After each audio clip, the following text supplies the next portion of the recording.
Hello, welcome to this week's post-production diary. It's 4 weeks to go, and I'm sitting here in this rather comfortable chair talking to James Newton Howard, who I've never actually met, but I know him as a slightly out of focus fuzzy image on this TV that I've been looking at for the last few weeks. So, hi James. Hello.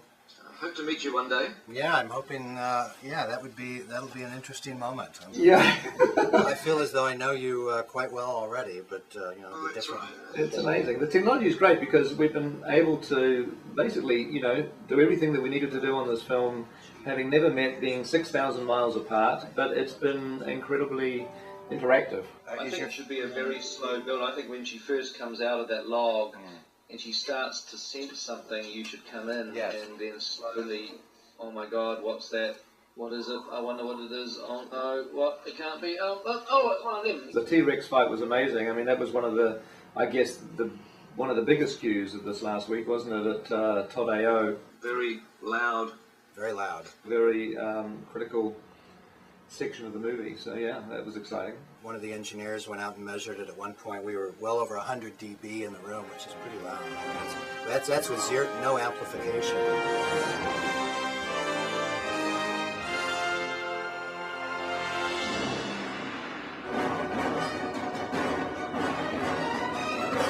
We're at Todd AO in Studio City, California, near Burbank. This is the old CBS Radford studio, and we're here with LA's finest, moving incredibly quickly through a lot of music. And the orchestra, they just constantly amaze me. You'd think it would take them a day or two to learn a piece this complicated. They pick it up so fast.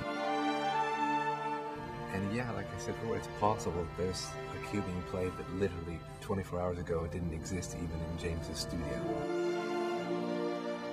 Then we go from here to Fox, which is back in Los Angeles near Culver City. We're going to go there for the last of the 4 days. Plus we have one session at Warner Brothers in Burbank, and I think we have a small session in Burbank at O'Henry. Right. So we should get a bus with an ape on top, call it the King Kong Roadshow.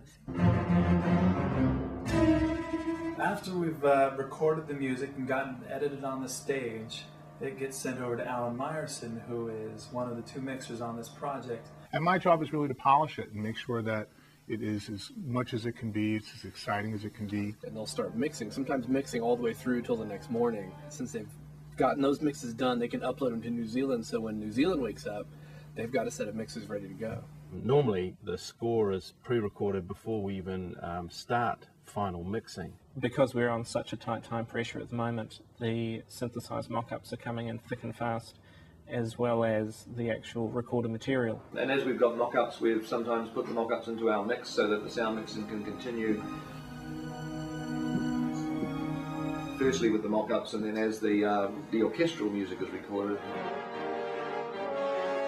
it gets swapped out, and any tweaks happen to the mix. What music tracks were not the real ones? Obviously the stuff at the end in the corridor and the deck. And the whole dock through her getting onto the boat. Yeah. They were starting the final mix the day that we started writing music. So the pressure was on right away. Well, this is kind of our King Kong warboard. Anything with a blue check mark on it is a really good sign. That's been recorded, approved, and sent. So if you look at how many blue check marks we've got compared to how many spaces we've got left, we're doing pretty well. Wow. Is that the scores from today? Most of these reels are essentially wall-to-wall music, and this is no exception. So 2 hours down and, roughly 30, 40 minutes left to go. The lights at the end of the tunnel. Yep. That's great. It feels like we're rounding the turn here. I've got a strange feeling that inspiration kicks in when the time's short, and I wonder whether the music would be any better if you had more time. I'm sure you'd probably think it would, but no, I don't. I think we've been blessed with an incredible adrenaline rush and all the inspiration that goes with that, and I think it's benefited the movie in a funny, weird way. I do agree that I think more time would not necessarily have been would have given us a bit more sleep, that's the thing. Yeah. That's right. Well, pain is temporary, film is forever. Indeed.